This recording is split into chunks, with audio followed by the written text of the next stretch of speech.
Namaste. Thank you very much for putting on this video and hopefully wanting to listen to what I have to say. My name is Abraham Verghese. I lived in the UK for 45 years, during which time I also practiced as a barrister. 45 years is a long time, and I suppose you might agree with me that those 45 years means some experience and maybe some knowledge about life and experiences that govern lots of our lives that I hope to share with you through the questions that are being asked of the IELTS examinations.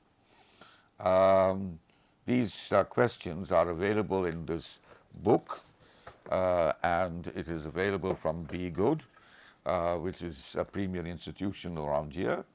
And I work under the auspices of B-Ghud, and I've been asked to answer questions from this book. And I will come to the question that I've been asked in this instance just in a moment. Before then, I must make it clear that I am no authority in these matters. I'm a person who speaks from experience, and so please don't take what I say as gospel or the absolute truth. It is not. It is just my opinion. So the idea is that I invite you all to maybe disseminate my opinions, maybe contradicted, but nevertheless to think how to do it, to broaden your mind and to examine facts and to examine material and to be able to allow yourself with your discretion to come to certain decisions that you might decide that you may have to make in life. And in this instance, the need to make decisions of what points to raise or what points to submit in your answer to the questions under IELTS. Okay. The question that is now being posed is, people in all modern societies use drugs, but today's youth are experimenting with both legal and illegal drugs, and at an increasingly early age. Some sociologists claim that parents and other members of society often set a bad example. Discuss the causes and some effects of the widespread drug use by young people today. Make any recommendations you feel that are necessary to help fight youth drug abuse. Well, this is a very broad question and clearly has enormous social implications, because there are social causes that create circumstances by which youngsters get attracted to drugs. One is unemployment. The second could be a disturbed family upbringing. Third could be conflicts regularly with your siblings and with your parents. Fourth is lack of employment. Fifth is lack of opportunities to expend your energy. Sixth is a lack of direction, and so on. You can produce a multitude of reasons why youngsters turn to drugs. It is a very, very, very dangerous direction, because under drugs or alcohol, whether legal or illegal, the combination of it produces dire consequences, dire results.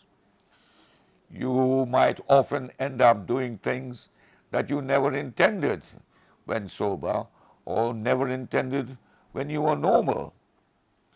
But it is no excuse in law to say that you suffered from the effects of drugs, unless they were legal drugs and legal drugs alone. To claim that you had drugs without stating that you had illegal drugs also is a dangerous matter to go along.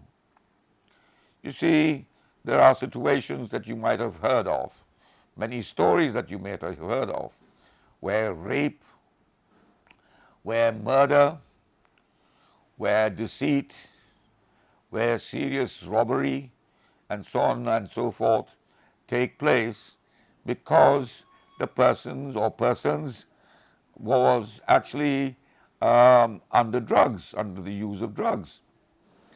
And the drugs can take in the forms of pills and dust and injections and so on and so forth. And altogether, it is a terribly messy state. They lose sight and direction of what life is about. They are helpless and useless to society because there's nobody to help them, nobody to pick them up, nobody to love them, to give them the support that they need in order to get on to being on the straight and narrow in life. In other words, they feel unwanted, unloved, and dispensable. When one reaches that state of depression, then any action doesn't matter, doesn't have a consequence to them. They also reach that stage where, very sadly, they seriously contemplate and in fact do execute their own deaths. They commit suicide. And it is very, very sad because each life does matter, however bad life is. And to those who reach the extreme of thinking how bad and difficult life is to take their own lives, you must imagine the pain and the agony to which they are going through, for which nobody seems to care or want to provide a solution. But it will be entirely wrong for me to say that such people are not cared for in society. There are special institutions, special care centers, particularly provided for those who undergo drug treatment or alcoholism and so on. But you will find that in most Western societies, they expect you to want yourself, in other words, to have the will yourself to seek such help. Whereas I suppose in our societies, the help is already, or most of the time, available from families or relatives who are there to assist you even to a hospital and to make sure that you are taken care of and that your illness is corrected.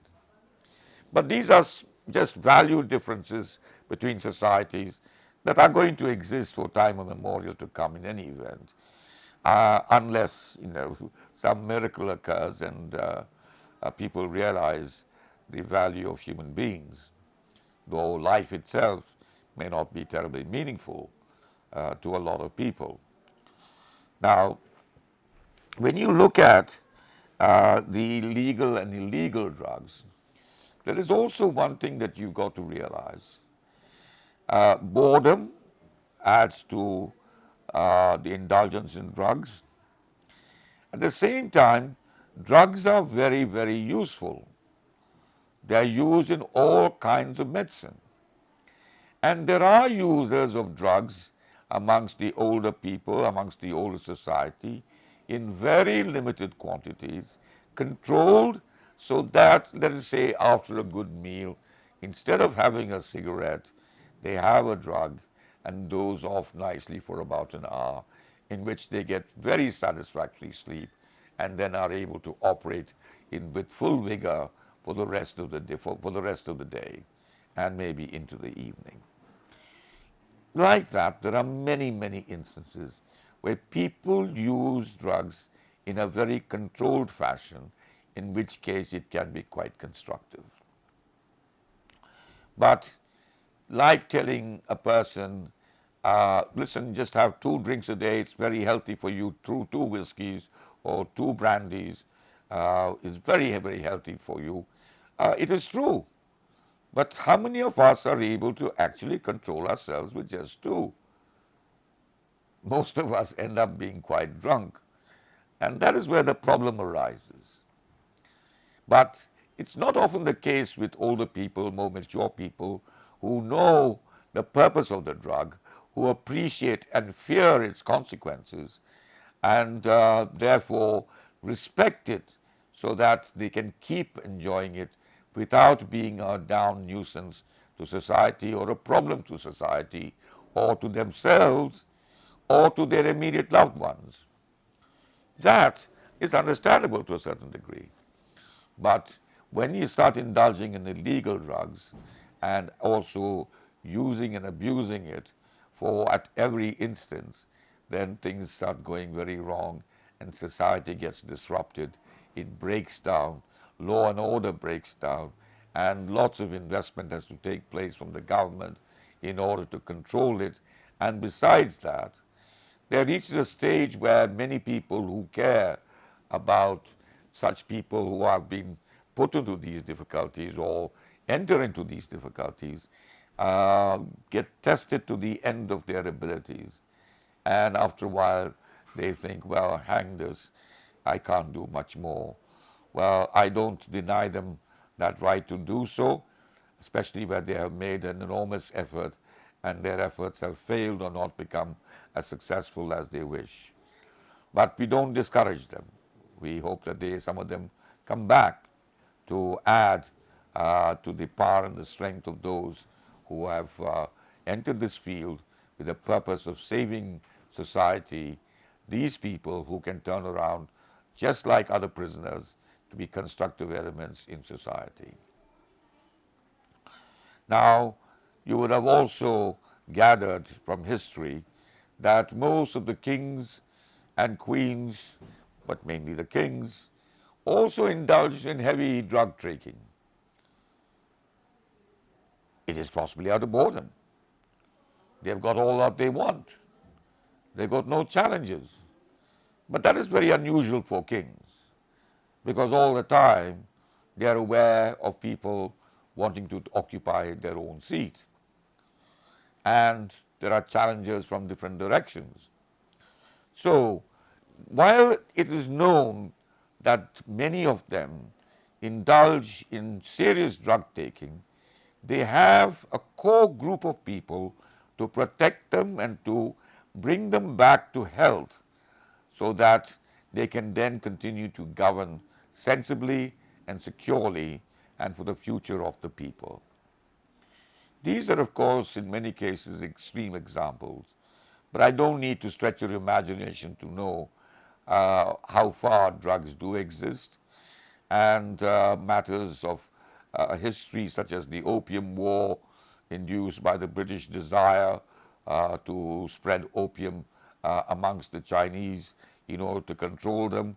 That is all very real, and even today there are countries who deliberately introduce drugs into other countries with the hope that they will be controlled more easily provided these drugs are made available to them.